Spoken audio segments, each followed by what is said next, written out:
All right. Welcome to episode 24 of the Benzo Rehab Dungeon. I am your host, Michael Deebs. Joining me today is. Ugh, Oh, God oh God, he's damn in. it! Again! I've been sleeping in this room for so long. Are you all right? Or. Oh no, what day is it? Oh, fuck, it's the 18th. What episode is up? 18th of what? Uh, December? Oh God. Does that mean? Yeah. Oh, Yeah, it means. are we taking next week Exactly. off? I don't know. Okay. I mean, do you have anything going on the 25th of December? No, probably not. Anyway, how are you doing? I'm great. Yeah. I just went through like a traumatic move, and um, the cool thing is that I've been able to set the recording stuff up in a neat way. Hold on. What year is it? It's still 2020. I'm sorry. Oh, Jesus Christ. That's later and earlier than I thought. Nothing's gotten better. Ah, things. In case you were wondering about that, Are they getting worse? we seem to be on that trajectory. Yes. Oh, God damn it. But is there still a Cheeto in the White House? There is a goddamn Cheeto in the White House. Dope. Cool. And come January 20th, everything I think is gonna get better, and maybe we won't have any problems anymore. Yeah, in the all political erased. realm. Yeah. How funny would it be if if the day actually comes around and then things magically suddenly get like 100% better? How weird are we gonna feel about that?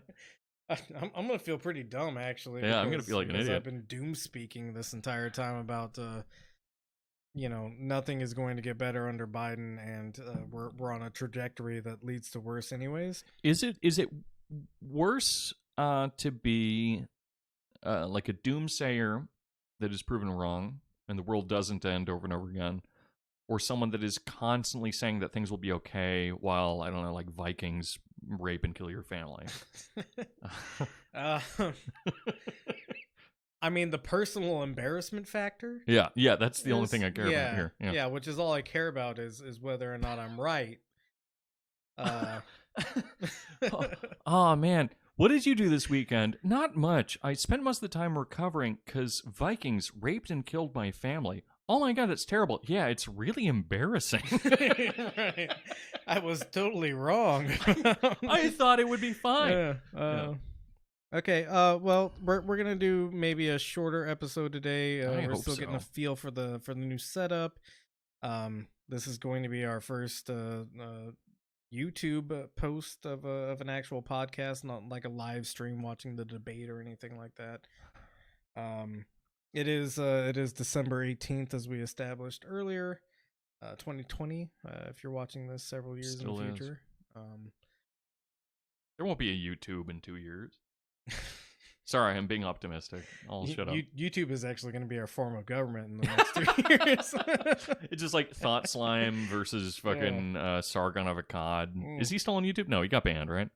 Sargon, I do believe, got banned. Yes, they all got banned. They all got banned for being too correct about things and not racist. I mean, probably not racist enough. Yeah, that is probably true.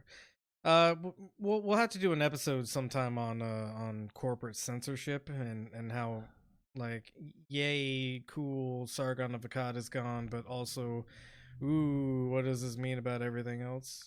Yeah, what does this mean about everything else is always a good question to ask. Yeah. Yeah. One that people don't like to ask. That's a weird one that people avoid. Yeah, well, I think, people get happy like when it works in their favor, and they don't realize how like it could work against them as well. Yeah. And just as a little anecdotal thing, I know a lot of people who are kind of like Q worshiper type MAGA folk, and the folks, they haven't slowed down. Nothing's changed. No. And all this means, with Alex Jones being off of YouTube and stuff like that, watch me cite this thing from however many fucking years ago, or maybe 3 months ago. I don't know how time works anymore. Yeah, I think the Alex Jones ban was less than a full year ago. All right, cool. It's still recent enough. Not in internet terms, but Anyway, so all it really means is that I don't get to watch his videos and laugh before I go to bed now. Yeah. And so no. really only my life has gotten worse. Right. Only me. He's still essentially has the same audience that he had before, I think, in a lot of ways. He has his own personal website and he's already famous enough. So I guess so the maybe like alt-right pipeline from YouTube specifically isn't working anymore. But not in the same way. Yeah, not in the same way, but not in that specific way, I guess. Yeah, still it's still there in some ways. Right.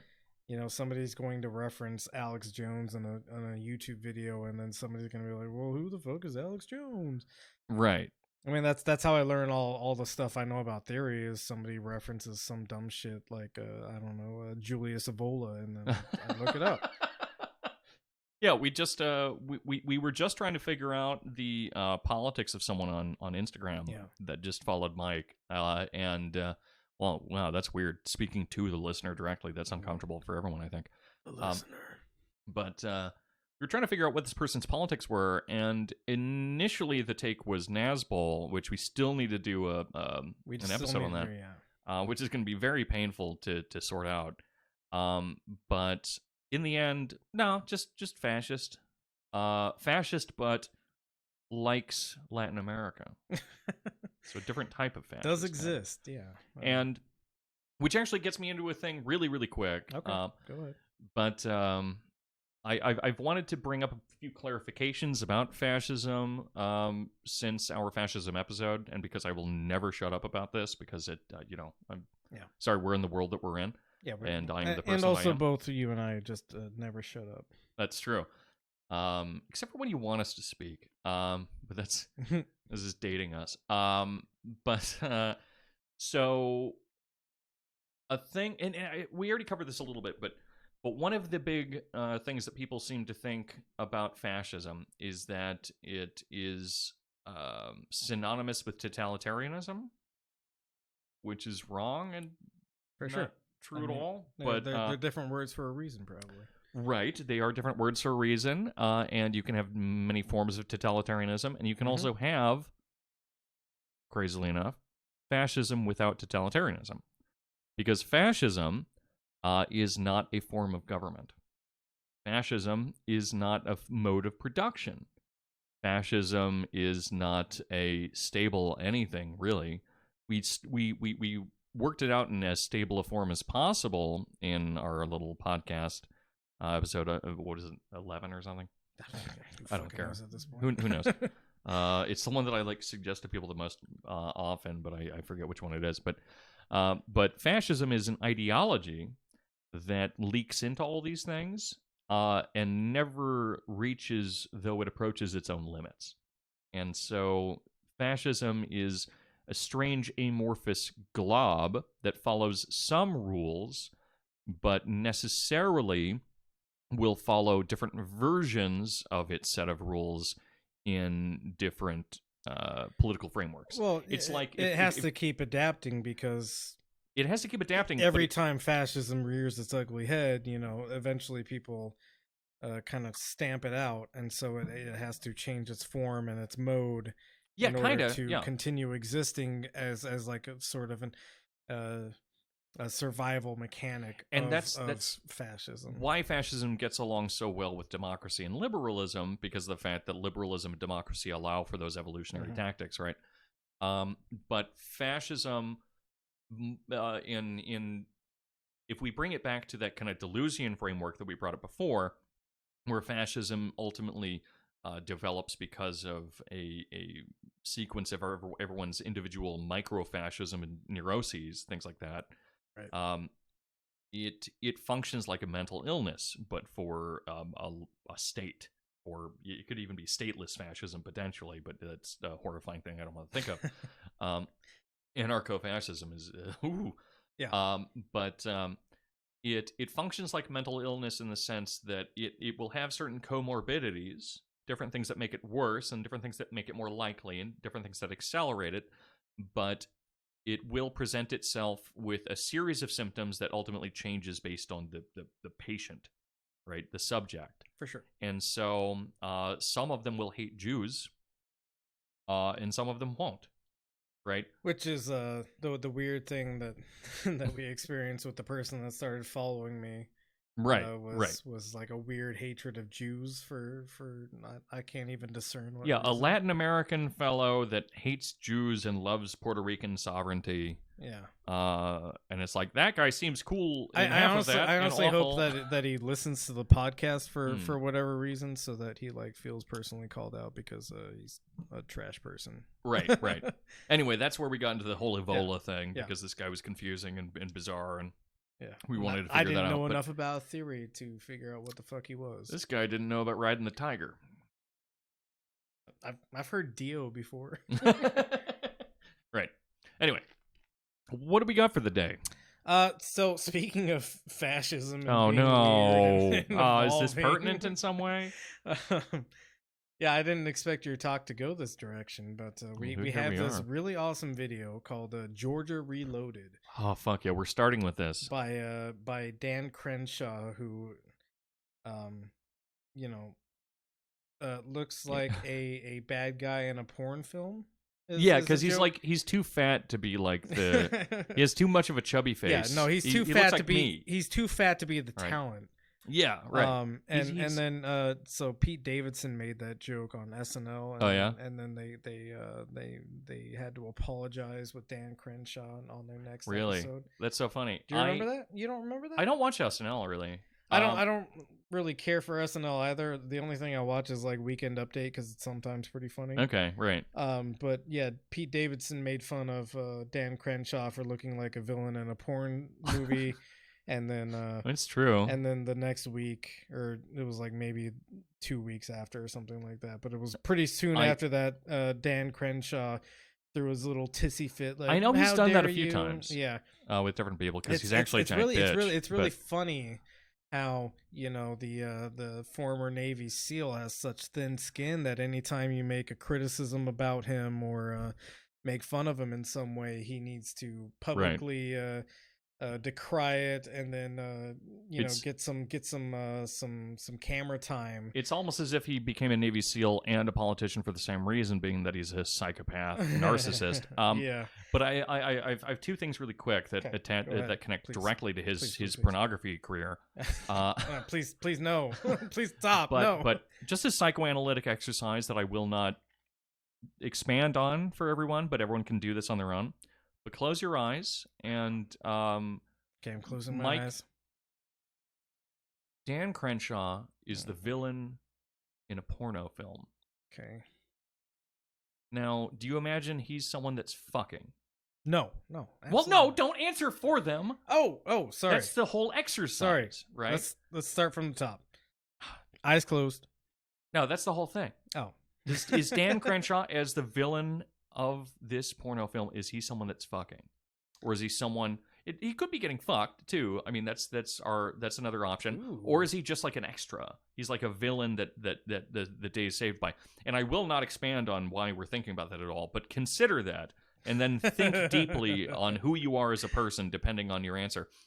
But also, I wrote a tweet about Crenshaw that I hope he notices. He won't notice, but No. But I just want to Too say busy. it so that I can, because I should probably apologize to him. And if he wants an apology from me, he should call out He's the not podcast gonna and let us fucking know. get it.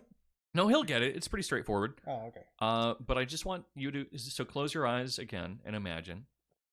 Eyes closed. Because I don't have the tweet on hand, so I have to ad-lib it again. Oh, goddamn. But Dan Crenshaw is doing a shoulder stand in his living room. He's masturbating feverishly. With what hands are left? He's doing a shoulder stand. A shoulder, not a handstand. Shoulder stand. Oh, okay. Yeah. Okay, so I thought you were meaning he was No, like his doing a press head up is from like his at a shoulders. 90-degree angle. It's like on the ground. Okay, He's so looking yeah, straight up. he's like fucking like Yeah, he's L-shaped right He's now. contorted. It's really yeah, bad. he's L-shaped. Okay. Yeah. All right, and so eyes are closed again. he's jerking it feverishly. Mm. He begins to moan. How big is his dick? Big enough that it's like not sad, but thin enough that like his fingers wrap all the way around. Not my kind of guy. Go on. And so he begins to come, and you can hear it. And as soon as that Oh my happens, God. you hear him say, "Oh, fuck, god damn it, not again." The joke's because he got himself in the other eye. Because The other eye, that's how he lost his eye. He only Is has he got the one jizz eye, in it. yeah. He got jizz in his eye. Yeah. And now he's blind I in mean, his eye. To be fair, he might as well have gotten jizz in his eye to blind him in the one eye. Yeah. Because he kept on coming back to that dick, which is warfare. And yeah, I mean, I get jizz in my eye all the time. I'm not a pussy though. So literally, if Dan Crenshaw ever has a problem with me, he can come and fucking find me and work it out. Really, this whole thing is just the entire podcast is just a way to get Dan Crenshaw's attention. Yeah. So, anyways, Georgia Reloaded. Sorry. Oh yeah, this is very good. Sorry for all the homophobia, guys. I don't think any of that was homophobia. No, it's just yeah. Some of us get jizz in our eyes. Some of us get I do jizz it. in our eyes. I do it all the time. And some of us are blinded for life because of the jizz in our eyes. The IED in your pants. Yeah. Yeah. This better be a short episode. Yeah. Go on. Improvised ejaculate device. That's what I just said. Hey. Yeah. Come. Hell yeah. Right in the eyes. We did it. You know what? Just fuck it real quick. Shout out to Nick Mullen. Shout out to Stavi, baby. Shout out to the bug guy, whatever his name is. So Dan Crenshaw obviously lost an eye to war, right? Yeah, sure. And he was in the Navy SEALs. Do we know that for a fact that he lost his eye? He lost his eye to an IED or some shit like that. An IED? Yeah. There's a joke in there somewhere. IED? Sorry. So he lost his eye in war. And as a Navy SEAL, I'm sure he's lost a lot of people to war. That people that he maybe cared about and for sure and knew at the very least.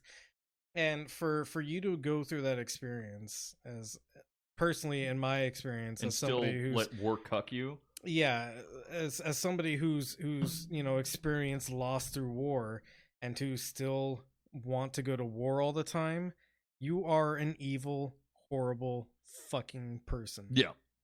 Yeah. So Dan Crenshaw can fucking lick my nuts. Yes, agreed. But here's this awesome video that he made because of the Georgia runoff that's coming up. So this is one of the first times we're doing like a video podcast. I'm sorry for that, guys. And this is I think this is a good time to do the video podcast so that people can see this video as we're talking about it. If you want to pause at any moment, just let me know. I will. But this is Dan Crenshaw for Congress YouTube. It's so good. And it's so good. It's a video titled Georgia Reloaded. Georgia Reloaded. The American story is one of true exceptionalism. It's built on the Is that his greatest actual wife? ideas in history. I have no idea. This victory tonight, it's about you. Maybe. It's about defining those. Sorry, folks. I'll be right back. What do we got? Well, it's not over in Georgia. Senate races went to a runoff. What are we up That guy's against? face. Hold You'll on, never pause it. believe this. That motherfucker, the tall motherfucker. Yeah. He has Charlie Kirk's face. It's too small for That his tiny head, little yeah. thing in the center of that giant asshole. Yeah. While we were watching that, I looked it up real quick, and that is his wife. Okay, well, Some props. kind of trophy thing I think is going on there. Let's continue. So right. Dan Crenshaw was holding a press conference about how great America is, and he got summoned away by Some of the shit is still audio, huh? yeah. So I just want to We gotta get used to it. Yeah. so he was doing a press conference and got summoned away for very important business, and now he's walking down a dimly lit hallway. No, we have to explain who it is. And the person that leads him away is a giant bearded what's his face? He's Charlie Kirk. He's Charlie Kirk with a substantial brow line and a beard. Punished Kirk. He's punished Kirk. Exactly. Yeah. All right. He's like a 6 foot tall. Well, no, actually, Dan Crenshaw has to be 5'2". Yeah, no. Dan Crenshaw is incredibly short because Dan Crenshaw and Ben Shapiro took a picture together. Oh yeah. And they were roughly the same height. Oh fuck yeah! And So they're Ben both Shapiro, 4'11". Ben Shapiro and Jordan Peterson have taken pictures together, and Ben Shapiro is like barely touching Jordan Peterson's shoulder height. Which is insane because Peterson has Peterson's to like be a small 6'2", person. I think. Really? Yeah, no, he's taller. He's just Okay. like he's just such a wispy person that he feels small. Maybe I think is where Technically, it's a couple of meters all or I yards. eat is beef, and my daughter. All I eat is beef, and I'm still a wispy little bitch. My daughter Sorry. and I tried cider once, and Yeah, cider. Fuck. we couldn't fucking sleep for weeks. Anyway, so we have Punished Kirk Yeah, leading Dan Crenshaw away. So Punished Kirk he looks like a giant in this, so I guess he's 5'8". yeah, he's got to be like, and we'll note, Folks, I'm 5'5". I was about to say, before people start complaining about us like hating on people's bodies, I'm 5'5". we have a token short guy. I'm completely fine with my height. Yeah. But yeah, this guy's maybe like 5'8", 5'9". I'm 4'2". I often say that I'm a 5 foot, 300-pound invalid, which may or may not be true. We'll let the people decide. But yes, he's being led down a dark hallway, being briefed by Punished Kirk. Sorry, we've really fucked this up. We're only 18 seconds in. Yeah. We thought this was going to be a short episode because we didn't have a whole lot prepared, but we drank and we watching it videos. turns out we're just fucking stupid. Yeah, we're idiots. Yeah. All right. Well, it's not over in Georgia. Senate races went to a runoff. It's never over in Who are we Georgia. up against? You'll never believe this. Who is that? Who the fuck is that? Attempting to gain full I know that guy. Who is he? He's another local politician, right? Is he? Or not local, but no, he's I don't know. He man. looks like- he looks like a ball sack was shoved into a suit. yeah. So he's a GOP politician. Yeah. Yeah. I don't know. We don't have to look this up, but he looks so familiar to me. But it's probably because I look at my balls so often in quarantine. Yeah. Yeah. I'm unfamiliar with him. All right. He does have like a red tinge on the back of his head, so maybe that's why he's reminding you of your balls. What do you mean? Nothing. You'll get it later. Believe this. far-left activists are attempting Chuck to gain Schumer is full far-left total activist. control of the US Chuck Schumer is a far left activist. Man, I wish, dude. Who's this guy? I don't know. He looks like a rat too. It's one of the Georgia runoff people. Yeah, was he? It's not Warnock. Warnock is black. Right. This is Dead Space. The other guy. Dead Space. I don't remember. Anyway, vote blue no matter who, only in Georgia. Yeah. Genuinely, I believe that. Just fucking just And get this, out of their this fucking guy hands. isn't great. He's like anti defund the police and shit like that. Yeah, no, they suck, but He's just a corporate Democrat that they fucking threw in Georgia because they think he'll win. yeah, but for like very pragmatic, like basic reasons, just fucking. If you live in Georgia and you're listening to us, we don't. If you're listening to us, we don't need to say this, but fucking like, Yeah. just hopefully Georgia goes bluish. It would be useful for the people that we actually give a fuck about that are helping or trying to help or pretending to help. Purdue, yeah, the chicken guy. Yeah. He fucking sucks. Yeah, they all do. Warnock is okay. Right. I've seen one interview with Warnock. Yeah. And he seems fine. He's very, very okay. Yeah. Granted, I say okay about a lot of people, and then I realize that I like them more than I did, or I hate them more than I did. So we'll fucking see. I always start off from a position of like complete hate. So I guess so, man. Like I don't know. Like I've gone from being like, Glenn Greenwald, he fucking sucks, or he's low grade of suck, to being like, he's pretty good, to being like, no, I like Greenwald. Yeah, AOC, she's pretty good, to being like, fucking, god damn it. Yeah, she's. Oh no, she's still better than a lot of them. Is this Ossoff, not Purdue? I don't give a shit. Yeah, no, it's John Ossoff. He's the one running against Purdue. Okay. Ossoff is the. That's why I was all torn up about this. I was like, yeah, let's retract our statement. Don't vote for Purdue. Vote for like I said, it doesn't matter because they're all Ending fucking America. Yeah, it's all nonsense. Just vote for the guy that says Democrat next to his name in Georgia. I don't know. guess. Only so right now. It's not like this is not a wider claim. No, for sure. Yeah. Yeah. The But we vote just- the vote is the very start of any political action in this regard. No, but I'm just talking about the fact that we need to get a little bit more breathing space and actually like maybe try to get back the Senate instead of just fucking ourselves to For death. sure. Yeah. And even if the Democrats get it, like it doesn't mean anything good is going to happen, but it's like it's not gonna make anything good potentially happen. better. We've talked before. I feel like the Democrats in a lot of ways have sabotaged their own elections because they don't. Oh, they want to die. Yeah. Well, they want the scapegoat of the Republican construct. Can I go off on a really quick theory rant? Sure, man. It's a quick one. It's a psychoanalysis thing. So, It's never a quick one, but go ahead. sorry. So in Freudian, primarily psychoanalysis, you have these competing influences, Eros and Thanatos. Mhm. All right. So Eros is this urge towards unification And and Thanatos recreation. is the guy from Avengers, right? Yeah, right, exactly. So Eros is like essentially the fuck drive. No, it's the love, unification, reproduction, things like that. You create with it.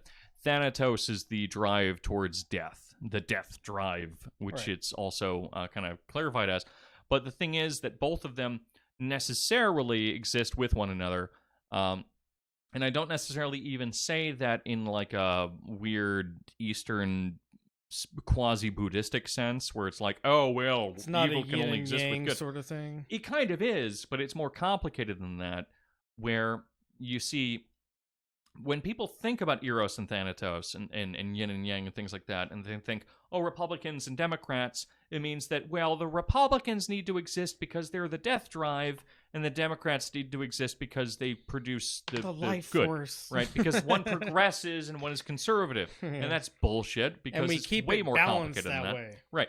When in fact what is occurring, in my take, is the Republicans and Democrats, both in themselves, because they are themselves bodies, contain Eros and Thanatos, right? Of course. So you have the Democrats who are supposed to be the erotic force, which is the funniest fucking thing I could Ooh. possibly think of. Bob Dole's sex machine, Yeah, right. remember? Erotic Democrats is such a fucking nightmare, like blue check thing to say. But Hillary got them cheeks. right, but with the Democrats, and you can sort this out for the Republicans. I'll slow myself down after this, but with the Democrats, you see the Eros exists in trying to theoretically assist people in conditions of work, or at least the middle class, right? Right. Where you want to help people get more access to affordable health care, things like that don't mean anything, but ultimately they Yeah. sound like they mean something. Access where you have Right. to have like a key that's shaped like money that you don't have. Right. And affordability is affordability to, you know, Yeah. those people with that key. But at the same time, they still have Thanatos involved because they are obsessed with killing themselves every moment that they can. Of course. Right. Yeah. Whereas the Republicans, total death machine. They just want to grind the world to dust. But they also sell themselves as, well, we're the party of everyone bolstering themselves up, pulling themselves by their bootstraps. Everyone Family is productive. values. Family values. Yeah, everyone has to fuck. We need to make more babies. And the reason that they make those claims of like a necessity of production is because of the fact that they're so obsessed ultimately with death, right? Mhm. Whereas the Democrats make all these claims about like, oh no, we can chill. Things are cool. Everything can be okay. Because they are themselves death. Right? It's sure. fucked. It's Yeah. good. Yeah. Anyway. So yeah, we're 30 Yeah, let's seconds watch. in. we are 1/10 of the way through this. Sorry, 1/60th. Yeah. Let's roll. Yeah. John Ossoff as a radical leftist is still. But funny. Chuck Schumer, that's the funniest Chuck part. Schumer as a radical leftist is Putting on his hilarious. mask, Yeah. Oh my god. his like red, white, and blue stripe mask. Right. Yeah. Fuck yeah. That rules. All right, I'll shut it for a while. That we secure a Democratic AOC. Senate majority so that we don't have to negotiate in that way. Should these Senate seats be lost? You're moving the mouse. No, I just saw that like my screen went black. Oh, Yeah. weird. So yeah, AOC saying that we need to secure a Senate majority so that we don't have to negotiate with the Republicans. What are Republicans always trying to do? What do Republicans actually have right now? A Senate majority so that they don't have to negotiate with Democrats. Yeah. So treating this like some kind of like weird fascist sort of conspiracy. But which it's is so we what don't he's have to doing. negotiate in that way. In that way, yeah, I guess. And you know what in that way means? So we don't have to use democracy. Yeah. Instead, we can use whatever they think leftists do, which is exposed later in the video. Yeah. Yep. Continue. All will be lost. You supported the Green All New will be Deal. You lost. The supported British Medicare bitch. for all. Your mission will be to rally looks support scary, across to be fair. Georgia No, behind she's these terrifying. American She looks like a patriots, deep one, for Senator sure. Like a Perdue hot and deep one? Senator Loeffler. Mommy They deep one. must win. You mean Mother What's our Hydra? situation on the ground? We have two patriots down there, Senator Loeffler and Senator Perdue. Pause it Great for fighters just a with a great second. message. Really quick. Number one, to be fair, in this shot, Dan Crenshaw's traps look pretty good. But it's hard for your traps to look bad in that posture. To Yeah. be fair, I could do that, and I haven't lifted in I don't know how fucking long. Oh yeah, no. Yeah, we can all do that. Just do it. But My traps are like the one thing I have left about my deteriorating. your back body. never really goes away entirely. Thanks, man. I mean, Appreciate well, no, that. I mean like a general person, but also you. That you're talking about me specifically. Yeah, I was like, oh, thanks, man. while I'm bending you over the barrel, Yeah. I recognize that your back stays strong. What a strong back. Yeah, To blow these back walls out. I mean, it's just like just giant fucking muscles that just don't atrophy with everything else. Like my arms are like little skinny pieces of shit now. I used to be a strong I'm in boy, the worst but shape of my life right now. same. Quarantine sucks. Anyway, what the fuck was I saying? So yeah, his traps look It good. doesn't look bad here. Right? I'm erect. I'm waiting to take out another eye. Just in case anybody wasn't man. aware, this is not how military briefings go. No. and The what's- Patriots thing. What's funny about this is Dan Crenshaw knows that this isn't how military briefings go at all. So he's LARPing Yes. as a veteran. Yes. As a veteran. If anyone is familiar in any way, shape, or form with at least like memes about Baudrillard, you don't have to know about Baudrillard, just memes about him. Sure. Then you can see what a bizarre like instantiation of hyperreality this is. Like this is just such a weird representation of a representation of a representation of what reality is that becomes more real than itself reality. But this is but Charlie Kirk guy calling the dudes that we have on the ground patriots is right. Is that something anyone would say ever outside of a political ad? No. We have two patriots on the ground. Well, I mean, the context there itself is insane, a weird thing going but on. There is a weird thing going on. I've seen this on social media, where are they old oath keepers or something? Like, is that the thing? No. I've seen a friend of mine got into an argument with a cousin of hers, and it like got like really weird and ugly, where she became like the cousin became like super like conservative rhetoric spitting, like nightmare mode sort of thing happened with her, and she mentioned patriots, and she capitalized patriots, Right. and when you capitalize something like that, like she had generally okay grammar besides a couple of things here and there. No, it means something, yeah. But it does mean something when a group of people start capitalizing something like patriots. And so the pro-Trump, I guess, extremists right now, right, in a lot of ways. Sure. They do see themselves as a group of people who are established, who are called patriots. Yo, fuck you, though. That's like a title that's happening. Because no, we need to take that, and it's so fucking disappointing of me, or for me, to see the left like avoiding this territory, and you know what, fucking same, because I don't believe generally in no, in I like think borders and things like that. But patriotism isn't rooted in xenophobia or whatever. Well, Patriotism no. is wanting the best for your country, right? Right, which still ultimately ends up connecting necessarily through a causal relation to xenophobia in some bizarre way. But certain times of xenophobia are okay. Say if you are an Egyptian trying to defend the Suez Canal from fucking the British, your xenophobia is pretty dope, and it's fine. Because they're trying to fuck you and starve your family to death. The Venezuela like coup attempt, right? Right.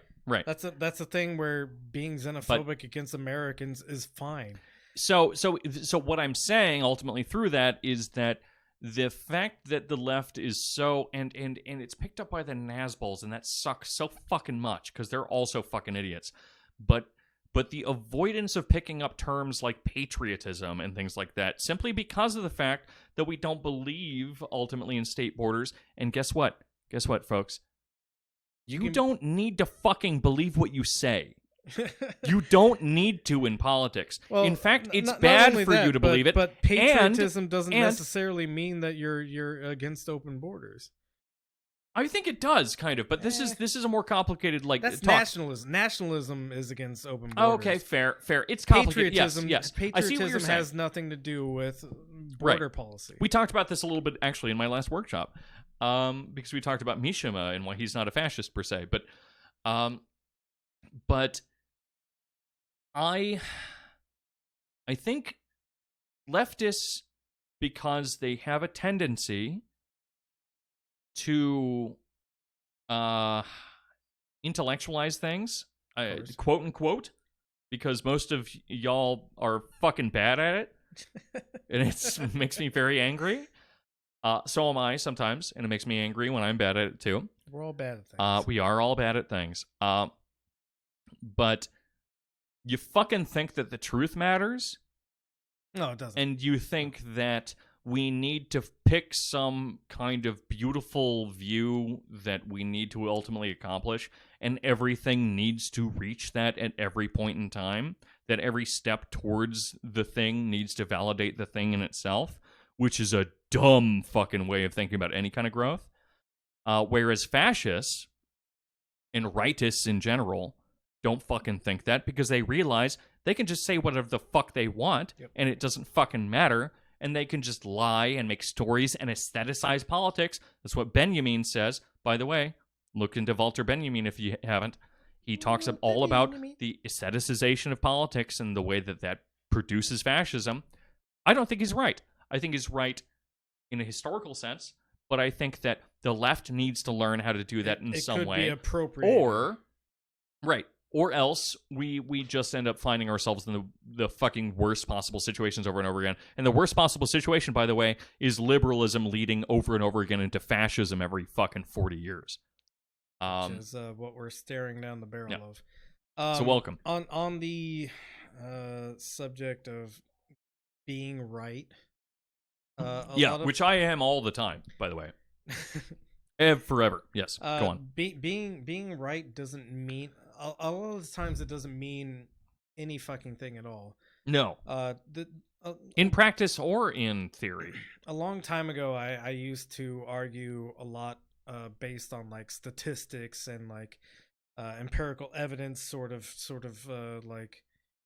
based arguments. And the more I've kind of experienced this argument of like leftism versus rightism or whatever, the more I realize that like the statistics don't matter in a lot of ways, and you can be right based on statistics, and it still doesn't matter, because a lot of these arguments aren't well, first off, statistics in general have a necessary bias, right?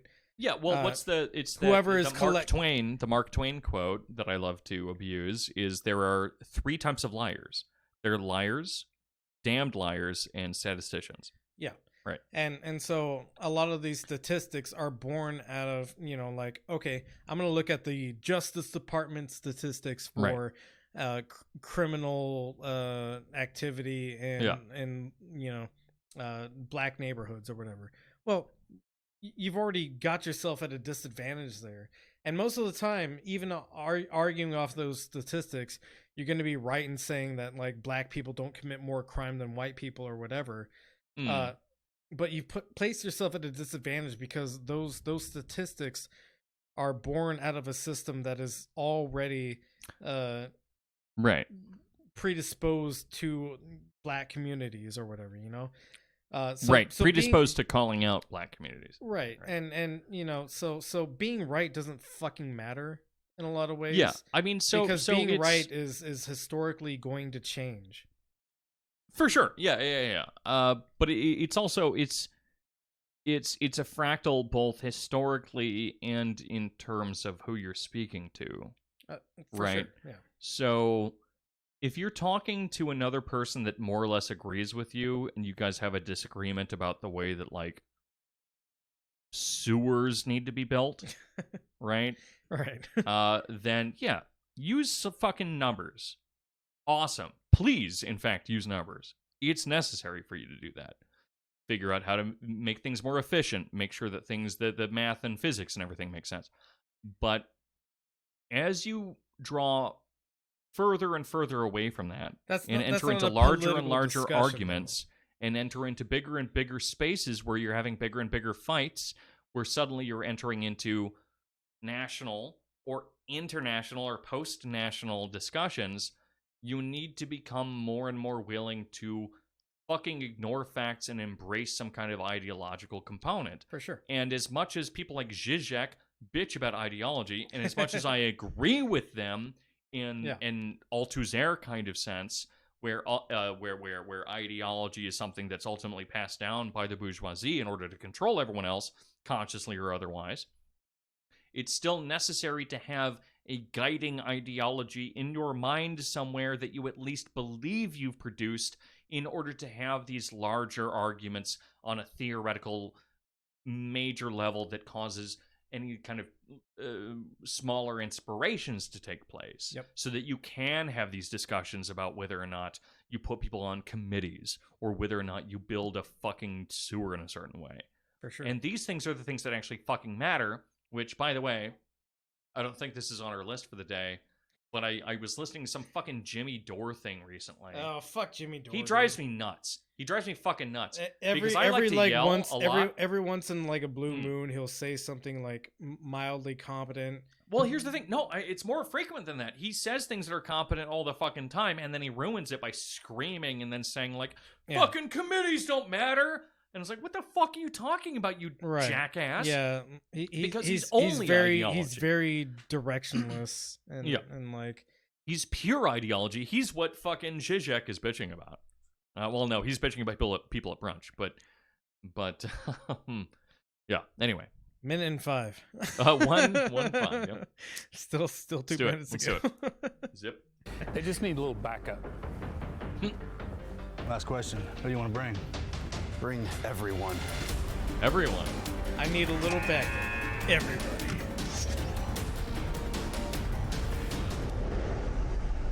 Oh, my screen's gone. Sorry, was that me? Sorry, my screen went away and I just clicked randomly. Weird. All right, are you back? Yeah, I'm back. Okay. And I'm gone again. I've seen this before. Whatever. I'll have to work that. It doesn't like the videos, yeah. Glitch out. Control, what's the situation at the LZ? Good evening, sir. Rather lovely form, if I may say so. Rather lovely form? We have a small problem at the landing zone. Why is she British? That's another weird thing. An ironic term, given their propensity to, well, act like fascists, are patrolling the area. Yeah, recommend we shift north 3 kilometers. How does that sound? Negative. I want to say hello to the greeting party. What's the bearing? We have leftist technology Always here. one for a bit of drama. 90 degrees from your current heading. It's gone. Be well, I'm going to stop announcing. Man, where is this guy? I like how it seems like all the trash in their car He's about to land on a car Yeah. full of anti-fascists. He's Most of the trash. He's doing a halo jump, which is Yep, high right. high altitude, low opening. But know so why I'm so most angry, of you know? the trash in the car seems to just be All the water news bottles, and I supposed to think be. they're pointing out that they're vegans, because none of it is the normal McDonald's wrappers you would see in a good Republican's car. And he punches through the windshield. Wow. You would think that someone that like is that well informed about like halo jumping and shit like how that the military would, works, right? how- Would how know halo that jumping landing on a works. car like that would accomplish much more damage than the punch Breaking would. both of his fucking legs. Yeah. Anyway, it's all just this fucking fetish for fucking superhero movies and shit. This is literally like a Tom Clancy wet dream. Oh, it's sort worse of than that. situation. Yeah, it is No, worse than that. It is it's worse than a that Marvel because, movie. It's a because Marvel movie minus powers. It sucks. It's so bad. It's worse. No. That's not the reason why it's worse. The reason why it's worse is because Tom Clancy was a military wannabe. Yeah. He never made it into the military. Did we ever decide what to call Tom Clancy based on my rhyming system? I don't think so. Fuck. All right, But- move on. Tom Clancy was like a weird military wannabe who wrote all this like erotic military fan fiction. And anybody who's ever been in the military knows that everything that Tom Clancy wrote about is just like fucking like weird fantasy bullshit. Right, for sure. I mean, Dan I wasn't, Crenshaw- but I still know. Yeah. Dan Crenshaw has been in the military and he was in the Navy SEALs. Right. He knows that all of this is like masturbatory fake bullshit about the military. And he Right. still went through with this fucking ad. Right. That is fucking amazing to me. Yeah. It is cringe pilled AF. Not based at all. Not based at all. So, I know we have a lot of shit to cover, I guess, even now, even though we thought we didn't have a lot. But how far are we in right now, by the way? Like 45 minutes. Okay, cool. Can I'm just going to bring up one more psychoanalytic thing, and then hopefully I'll shut up for the rest of the night. But, so, something that's useful in considering in any form of like ideological makeup, and certainly in fascism because it's so based on looking back in time into something that mattered that you want to return to, Right. is the signifying chain. So it's essentially this concept. Lacan draws it out in maybe more useful terms than anyone, even though I'm actually in a weird crisis right now. I mentioned Lacan a lot. I don't know how much I've mentioned him on the podcast, but I'm in a crisis about Lacan where I'm beginning to prefer someone else. I'm realizing that maybe Lacan stole a lot. New but- bay. I mean, also in like an old bay, but I'm realizing that I can consolidate both of my bays into one bay. Which is pretty cool. I'm no longer poly. I'm monogamous now. If only we could do that with everybody. I only fuck Bataille now. I no longer fuck Lacan. It's all that solar anus. But anyway, so Lacan draws out the signifying chain, which, long story short, it's this repetition compulsion that we have through not being able to recognize or fulfill an ancient need that we have. So somewhere in our past, we have something that we either can't remember or some kind of terrible trauma that we can't end up reconciling with itself. And if you don't, even if you don't have a trauma, you still have something you don't remember because no one remembers their childhood. And so, or not, that part. We believe And we so do, but we only there's really empty space around remember, birth and stuff at the very right. least. And so all of this moves forward and informs all of your desires and drives following that. And so all of your clarifications about the way that the world works and the symbolic and imagistic and ideological structures that follow from that are all clarified by what occurs previous, right? So what happens in point A defines point B. And so we have people who are so stuck in this, actually rewinding, conservatism, just using that term. Right. Conservatism informs you that these people are caught in a previous point in a signifying exchange. Yes, and they want to maintain that. And they just want to maintain and return to this point of trauma and re-litigate it over and over again, which is why these people, because there could be a progressive form of war. There could be a terrifying sci-fi form of progressive war. There absolutely could be. Yeah. A war to reunify the entirety of the world so you can produce some kind of like utopia, you know? But conservatism is the space of war because of the fact that it is an obsessive return to trauma. Right? It's an obsessive return to relitigate trauma over and over and over and over again, which is why all of these fucking Marvel movies and bullshit and Dan Crenshaw and all of these dumb fucking assholes are obsessed with returning to the same nonsense over and over and over again. And they can afford to do that because people that like this shit can watch the same thing over and over and over again. It's an act of masturbation in an yeah. essential way, right? You need to pump your dick more than Yeah. twice in order to come. Right. You need to return to that same... just, continuing this this motion, continuing this same action over and over again. Well, you know how sex is described in a lot of psychoanalytic and actually psychological literature. I've never had it. It's sorry, what? it's referred to, especially in psychoanalytic spaces, but elsewhere as well, as mechanical trauma. That makes sense. Yeah. Right. So just saying that. Anyway, moving on. Which Cool. is why they're also so afraid of sex. Because sex has to necessarily imply production at the end, right? Right. And so they crave sex and they have sex, but they will never think about it in any way that is not violence. Right. What else do we have? We have a bunch of things, but I mean, same though. I kind of want to keep this short. and Crystal I think- Ball, huh? This was a Did she do a bad thing? no. Probably. I don't really care for Crystal Ball or Sagar and Jetty. Yeah, Sagar sucks. Crystal Ball is also Crystal's balls. Yeah. Is also Hey. like whatever. I don't know. Crystal Ball is okay. They're but- both like attempting to spiral into the toilet of centrism, right? But like through like more extreme ends. from different perspectives. Yeah.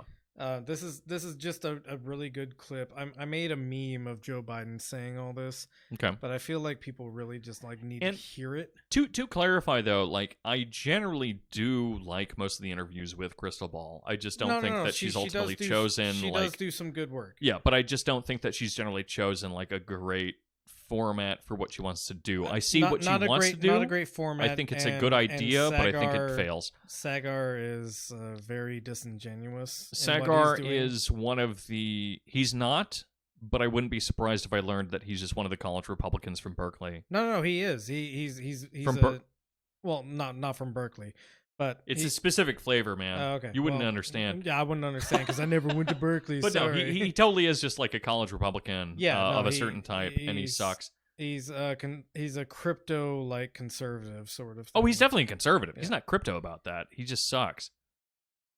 Fair enough. Anyway, sorry. Go on. Yeah. No, we're only gonna see her for a second as I play this clip. Like I said, she's fine. Just Yeah. the context I see her in are generally pretty bad. So this is Joe Biden yelling at a group of Oh, this shit. black Fuck. Forgot about this. This sucks. activists. Alright. And just to get an idea of what the room he's talking to looks like, this is if you're on video, this is the Zoom call. So we've got all these black activists, black, ambiguous, yeah. black, and black, then ambiguous black. Kamala and Oh, it's Kamala. Okay. Kamala and Joe Biden. Oh, I called him ambiguous. I'm sorry. So this is the group of people he's talking to. This is a leaked call from The Intercept. The article you want to look up for this is Inside Biden's Meeting with Civil Rights Leaders. This is how he responds to some of their criticism when they're talking about like disappointment in some of the cabinet positions that he's choosing and some of the political stances that he's taking now that he's the president-elect. Right. Let's get something straight. You shouldn't be disappointed. What I've done so far is more than anybody else has done this far. Okay? Number one. Number two, I mean what I say when I say it. I mean what I say when I say it. I'm the only person who's ever run on 3 platforms that I was told could not possibly win the election, and I never ceased from it. One was on restoring the soul of this country because of what I saw happen in Charlottesville. That was it. No one else was talking about it. The words of presidents matter. Nobody else, no progressive, was talking about it. So Yeah. I mean, Nobody else was talking about that? you and I have, I think, very different views on Biden that ultimately end up in the same place. Okay. But and mine causes me more pain than if I didn't believe it, I think. All right. But I think Biden believes this shit.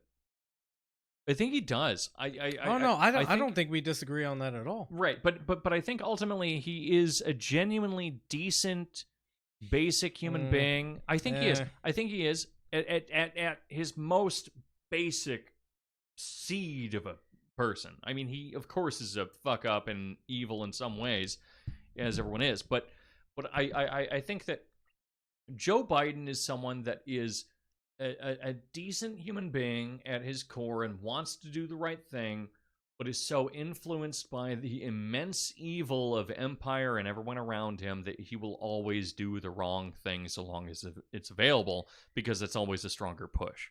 Okay, well, And no, I think we really don't disagree on him here. Okay, maybe not. I would disagree in calling him a decent person. I think, and maybe I'm drunk, but I would call him maybe a good person in a lot of ways. I think that in his personal life, if Joe Biden has zero power, I think he'd be a good person, sure. right? Well, that's the that problem. leads me into my shit about fascism again, right? Where you don't need an application of actual power in order to ultimately be a horrifying fascist. No. Right? You just need to fit into the framework Plenty of everyone else's plenty necessities of and needs. law-abiding Germans were fascists, right? Right. And so I think that Joe Biden, he's a really, really tragic figure. And inside of all of the Greek tragedies, there is a term called hamartia, which is the thing, the quality that they have, which is generally a quality that leads them to great good at some point, Right. but ultimately But it leads has a to fatal their flaw failing. of some It sort, is their flaw and their virtue at once. So pride is a common hamartia. And I think for Biden, his hamartia is ultimately, and everyone that's sufficiently leftward, I think, is going to shit on me for this. And that's fucking fine, because ultimately it doesn't really change anything. Yeah, you're canceled, so that means I'm gonna get canceled your, by your career of podcasting is over. but I think that Joe Biden is someone who is genuinely someone that believes they're doing the right thing and loves people and cares about people. But the thing is that that's never fucking enough. No, because it doesn't have the further understanding that is necessary. Yeah, and this is where I get a lot of people on my feed because they know that I'm a veteran. Right. You know, they talk to me all the time like, okay, well, I signed up for the military at one point in my life and I'm having trouble, like figuring out like why I did that, or how do you respond to leftists that say that all veterans are baby killers, stuff like they that. are indirectly. Well, yeah, I did kill several babies when I was in the Marine Corps. I never killed any people, just babies. Babies are people. Different thing, trust me. Oh, okay. I'm just kidding. Well, we figured out the just abortion kidding. I'm just kidding. Yeah. I'm just kidding. I never killed anybody in the military. I'm glad for that. Not knowingly, right? Like, is there a chance that you did it unknowingly? Probably not, maybe. I hope not. I mean, also, like, everyone who engages in any kind of Western capital, it kills people all the fucking time. But... Yeah. So anyways, right. the argument I make is that, the problem with the military is it takes very well-meaning people, Yeah. and it turns them into tools Yeah. that Yes. that are, oppressing another nation. Like when I grew up, I thought that there were a group of terrorists that were legitimately trying to kill me alone, and my family alone, Right. and if you genuinely believe that and you do nothing to stop that, you're a bad person. Right. Right. And so it's this appropriation of people who mean to do well, being repurposed to do horrible things. For sure. Is kind of exactly what Biden suffers from in a lot of ways. Right. But he should at some point know better. But can we do an experiment really quickly? Sure. Okay. Go back to that video. Okay. And imagine and accept and embrace the terrible, tragic sadness that comes with believing that he thinks what he's saying is true. Oh, for sure. Yeah. But just try. Okay. Sure. Yeah. We'll go back to The recording of the Bideno anarchist. Great. You shouldn't be disappointed.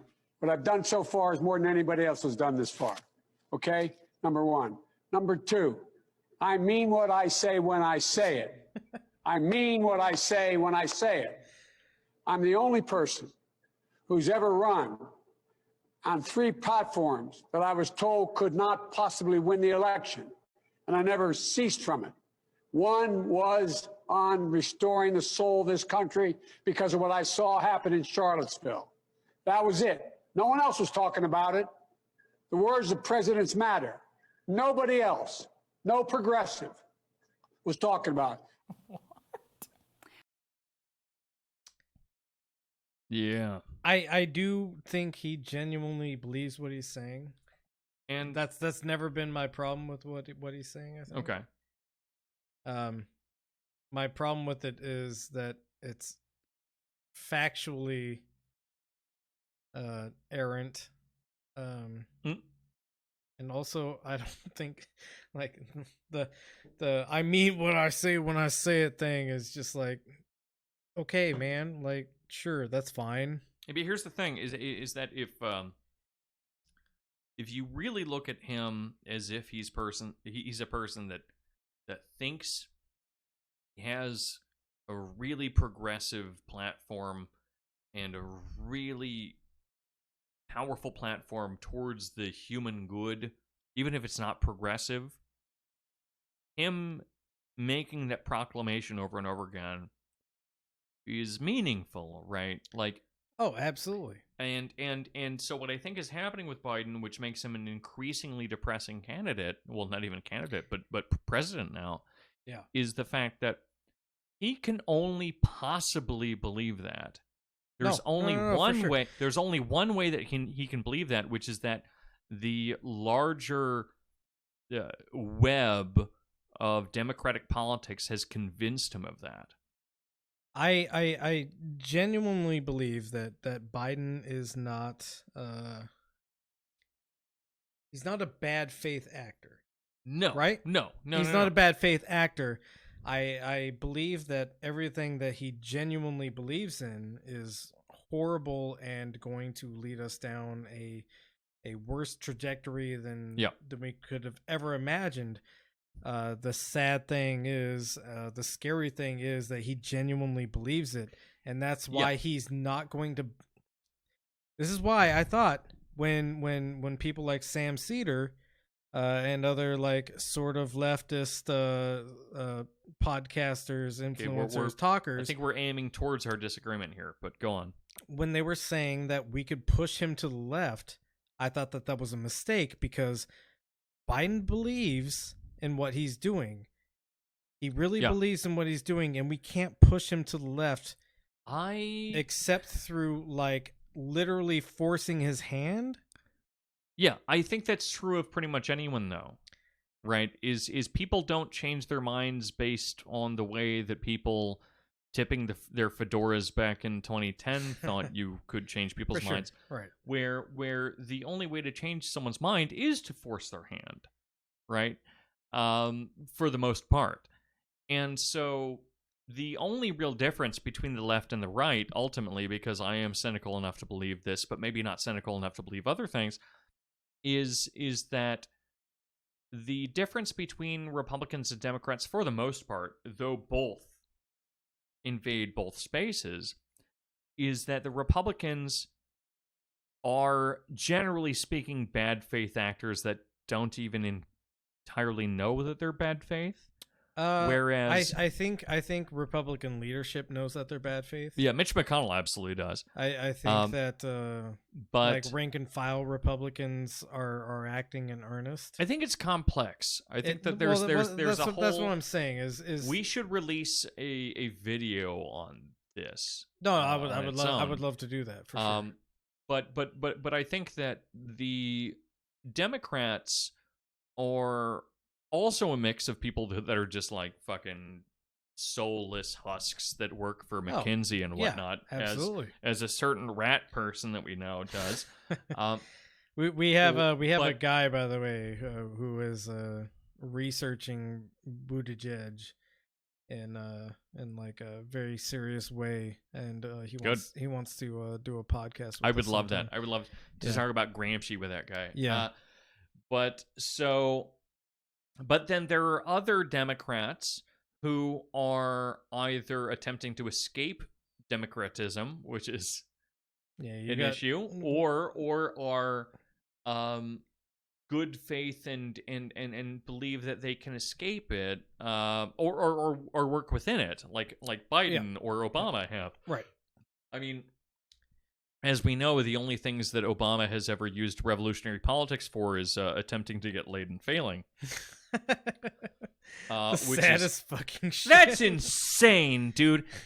I think I've mentioned this on the podcast before, but if you can bring up Fanon and like bring him up well to like the sociologist chick that you know and not what was it, the silky. No, he had a whole list of things. Yeah, but if you can't the fuck ethereal after the ethereal was the what? The ethereal socialist or something. No, the ethereal was like the let me the like Simone or something. But who was the? I looked up Obama ethereal, and the first result is who was the ethereal bisexual woman. Oh, right. But no, I mean, if you can sort these things out and still not get fucked, and honestly, he's a good-looking guy too, and so it's like, what the fuck are you doing, buddy? Dude, you're saying something like what you're doing at that point in time is you're walking. Many incels could have. I'm going to tell you what's happening with Obama. He's disingenuous, and people can read that. Yeah, you ruined my joke. But sorry. but he walks up to you and says, "Hey, baby, I got a split identity. Why don't you split your legs for me?" And then they're like, "What the fuck is wrong with you, you asshole?" But it's funny because I didn't have a joke prepared until I said it. So what's weird about that whole thing is Obama's rightly seen as a very charismatic person. He is. No. He's got a swagger to him, you know. He does.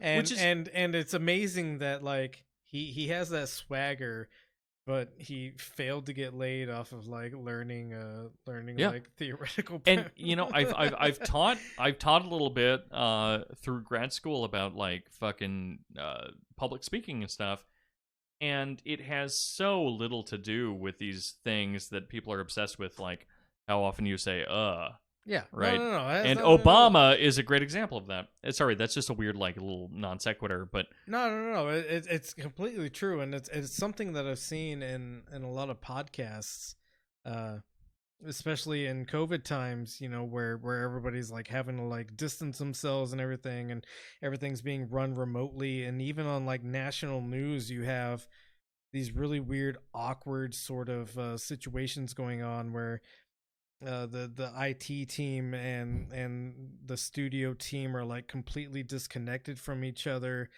and people are still watching all of these things, right? Right. People are still ingesting all of this. People are still enjoying all of this content that's being created in really weird circumstances where it's not always working. And most of these so- people aren't great speakers, though. Yeah, and I they're mean, not great speakers to begin with, and you know, like our podcast was born in the middle of COVID times, and I think we have better production values than a lot of like really fucking popular podcasts. well, that's all technology, though. yeah, but It has nothing to do with us. We're I'm shit. just- I'm just- we're I'm just shit. saying- I'm just saying, like in We general, are like shit. all, Let me- all let these me like things that peek the people mic. thought that were like off-putting, sort of like unmanageable things, like, oh, it's if you say too many times, like people are going to lose interest in what you're saying. No, but That's not true at all. honestly, well, here's my thing, and probably why you and I work well together, because we're both condescending assholes, And is that gay. if there are two steps. Okay. Number one, if you want to deal with children well, and I've taught K through 8, believe it or not. This is a weird realization for everyone. I also volunteered for at-risk youth like programs and stuff. So we both taught kids. Yeah, we both and, worked with children. And probably the best way to have happened. The best way to communicate with kids is to treat them like adults. Yeah. You maybe swear less and stuff, but like you treat them like adults. For sure. And the best way to deal with adults is you just treat them like fucking kids. And so you find a happy balance, and then you never have to change your mode anywhere, anytime, and you just live your life. Anyway, what the fuck is going on with Biden? He sucks. Oh That's yeah, it. good point. That's it. He's a good boy that's a bad boy. There is another good clip of his, and man, he's owned by the Democrats. not a doctor, not a counselor or psychiatrist. This dude is sundowning so fucking hard. Oh, that's what you're saying. Yeah. Yeah, I mean, he does have the weird. So I used to take care of people with Alzheimer's and well, before you and things say of the the rest sort. of what you want to say, just Yeah. listen to this clip. Okay. I mean, I already have enough from the previous, but go on. Yeah, but I think this helps. Yeah, probably. And so there's some things that I'm going to be able to do by executive order. I'm not going to hesitate to do it. But what I'm not going to do is I'm not going to do what used to, Benita, you probably used to get angry with me during the debates when you'd have some of the people you were supporting say, on day one, I'm going to executive order to do this. Not within the constitutional authority. I am not going to violate the Constitution. Executive authority that my progressive friends talk about is way beyond the bounds. And as one of you said, maybe you, Reverend now, whether it's far left or far right, there is a Constitution. It's our only hope. Our only hope. And the way to deal with it is where I have executive authority, I will use it to undo every single damn thing this guy has done by executive authority. But I'm not going to exercise executive authority where it's questioned, where I can come along and say, I can do away with assault weapons. There's no executive authority to do away with that. And no one's fought harder to get rid of assault weapons than me. Me. But you can't do it by executive order. If you do that, next guy comes along and says, well, guess what? By executive order, I'm going to say everybody can own machine guns again. Brett, I mean, it depends which hat you want me to wear. Right? I want you to wear the hat where you try to figure out how we got from point A to point B. Okay, point A to point B is that executive authority can't permit him to do anything that is outside of what is allowed constitutionally, followed by the only things that I can do that follow through executive The only executive claims, fuck, I just forgot the fucking term. My brain is broken. Drinking too much. Executive. So is his. What's up? I said so is his. Executive. The executive movement privilege. What the fuck is it called? He was literally executive just orders. Thank you, Jesus. Oh, I'm okay. fucked. No one will ever listen to me ever again. All right. But executive Rip in orders. peace. The only executive orders that he can use are ultimately executive orders that are repealing any non-constitutional claims that Trump made. That's how I read pretty much all of what he said. And that anyone on the progressive end, they are making executive order, or they would demand executive orders or any kind of legal changes that are not under the purview of the Constitution. So I don't know that he said anything there that I think is entirely... I don't think that he's saying anything non-logical, nor necessarily something that the Supreme Court would argue with. Or for, even. I mean, maybe with. But... I don't know. This wasn't that bizarre to me, this passage. Do you want to play it again and let me know what's... Yeah. Okay. And so there's some things that I'm going to be able to do by executive order. Okay. I'm not going to hesitate to do it. Great. But what I'm not going to do is I'm not going to do what used to, Benita, you probably used to get angry with me during the debates when you'd have some of the people you were supporting say, on day one, I'm going to executive order to do this. Not within the constitutional authority. Okay, so some things he won't do I am not going based to on violate constitutional the authority. Constitution. Executive authority that my progressive friends talk about is way beyond the bounds. And as one of you said, maybe you, Reverend, now, whether it's far left or far right, there is a Constitution. It's our only hope. I don't agree with that, but I mean, our Constitution as our only hope is the one part I disagree with. But go on. I mean, what do you have? From the very beginning, he's just that I'm going to be able to do by executive order. I'm not going to hesitate to do it. But so he's talking about like he's not going to hesitate to do anything by executive order. And No, it's the opposite. It's the opposite of that. He's saying that he will not make executive orders that are anti-constitutional. That's all he's saying. What I'm not going to do is I'm not going to do what used to, Benita, you probably used to get angry with me during the debates when you'd have some of the people you were supporting say, on day one, I'm going to executive order to do this. Right. Not what he's within... not going to do is make executive orders on day one that say this. He's not going to make some kind of extreme claim, whether or not we would view that as extreme. He's not going to do that based on constitutional metrics. It makes sense to me. This whole thing makes sense, I think. I'm sorry to like blow the No, it's air fine. out of the It's fine tire, if you disagree. I think he. What do you think he's saying?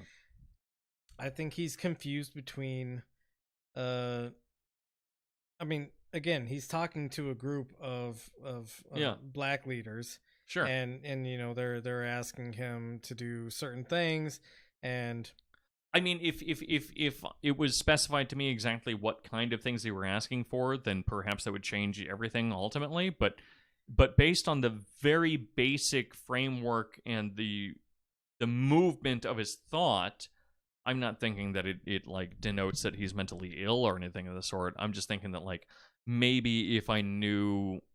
He was saying like, oh yeah, well, if we're talking about slavery, then I can't go ahead and do anything of that sort. Then yeah, of course it's wrong. But since I don't know the larger context, it just seems like he's just saying, well, I can make some constitutional efforts and can't some do context others. missing from this clip, but it seems like he's just kind of like ranting to a bunch of people who are asking very reasonable things. I mean, it's a logical loop, and so the loop doesn't. The loop itself, this whole video seems to be talking about a loop, and Fair. And ultimately, like that method of communicating is shitty and potentially dishonest, and potentially honest. But the thing is that I don't have the information about what he's saying he can't do executive orders about to begin with. And so I mean, since he's with these civil rights folks, it probably means he's doing this loop for a bad reason. And I would believe that, but I don't know what it is, and so I can't. Yeah, so his maybe logic seems the sound. Other clip, the other clip might be more important. Okay, cool. And we'll play that now. Oh, defund the police and beating the living hell. Okay, yeah. This seems more. Yeah. One of the things I'd be concerned about, just as was pointed out to me that you wanted me to be concerned, Derek, I think it was you said it, about, dealing with Vilsack as in terms of agriculture. Vilsack. Well, first of all, you can learn more about Vilsack's record, but my point is this. I don't think we should make that a big issue going into before January 5th. What is he talking about not making a big issue? Place down. So Vilsack ran the agricultural. He was the secretary. He was AgSec. Yeah, he was AgSec during the Obama years. Okay. And he is a huge, big agricultural, big ag. Okay. Corporate, he's a Monsanto boy. Basically, yeah. He's for these huge corporations, and a lot of his decisions kind of crushed local farmers. Right. Okay. So Vilsack is a horrible choice for AgSec, but Biden has chosen him anyways. Oh, okay. He's one of the choices. Yes, okay. He's one of the choices. I'm behind on this. Yeah. Yeah. Down in Georgia. But I also don't think we should get too far ahead of ourselves on dealing with police reform in that, because they've already labeled us as being defund the police. Anything we put forward in terms of the organizational structure to change policing, which I promise you will occur, promise you. Just think to yourself and give me advice whether we should do that before January 5th, because that's how they beat the living hell out of us across the country, saying that we're talking about defunding the police. We're not. We're talking about holding them accountable. We're talking about giving them money to do the right things. We're talking about putting more psychologists and psychiatrists on the telephones. Okay, when pause. the 911. So what he's saying at this point is he's saying that ultimately that he thinks that some kind of change is necessary in the police force, but any kind of more radical speech that people like you and I would speak about is ultimately unhelpful before the next time that we vote, because voting is always the excuse that Democrats use in order to push forward. Okay, yeah, so, yeah. Okay. It's the Obama has been on the podcast and television appearance thing lately, saying that defund the police is a catchy slogan, but you shouldn't use it. And but hope and change is yeah, different. but hope and change is the right thing to use. But you might alienate some people when you say defund the police, right, because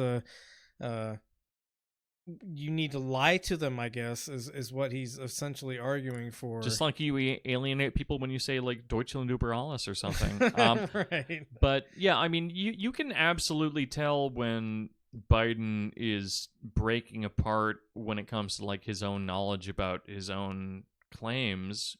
You can tell when he's lying, when he knows he's lying, and when he's trying to figure out, because he just goes, yeah. No. Well, no.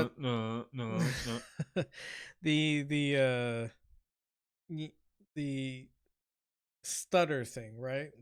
That was a huge thing with Biden. Shit. Biden apologist. He doesn't have a fucking stutter. He doesn't have assholes. a fucking stutter.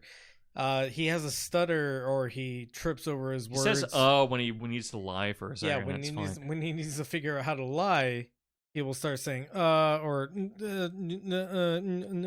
he doesn't have a stutter, because when he's talking about taking away Medicare benefits, right, or not wanting his children to grow up in a racial jungle, a thing that he said, he doesn't stutter during those points. He has no stutter issue. What he has is when he needs to make something up, he claims that he has a stutter. Yeah. And I'll also say that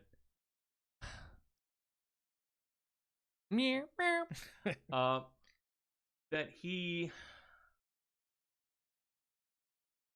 I got to process this a little bit more. That's fair. I have a more complex statement about this boy.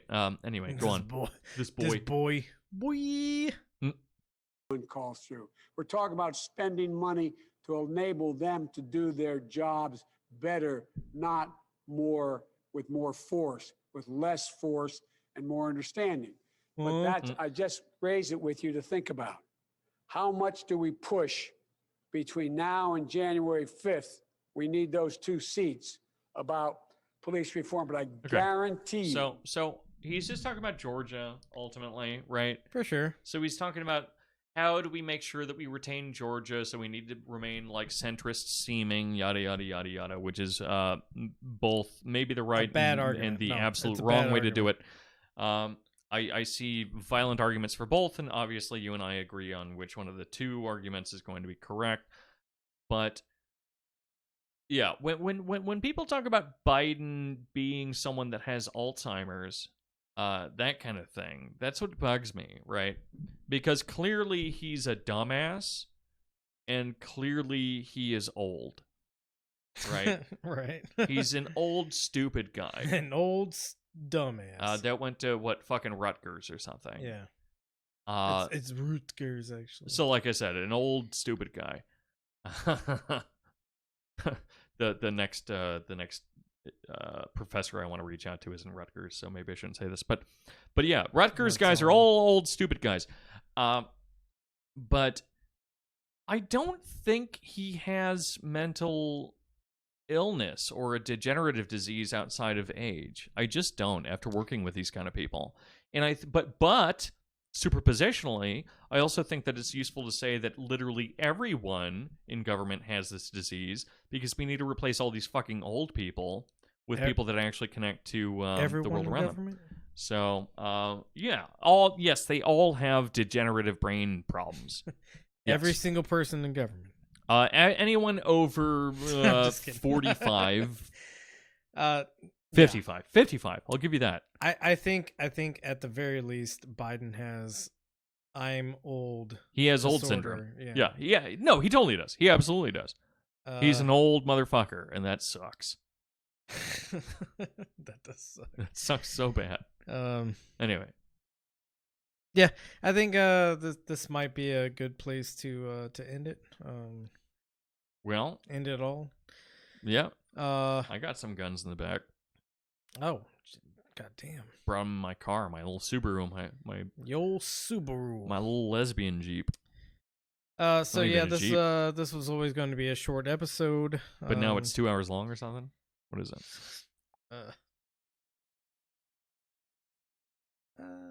Hour and 30. Hour and 30. It is short. It is short. Hey, we did it, and it's video. Yeah, and we have video. New thing. Sorry. New world. New mic, new me. So thanks for joining us. If you've listened this far, we'll have further discussions, I think, on Biden and his politics. Just remember, though, everyone's a fascist, and old people are bad. Unironically true. So we will come back another time and discuss these topics. Thank you for listening. We love you. Please take your medicine. And please take mine.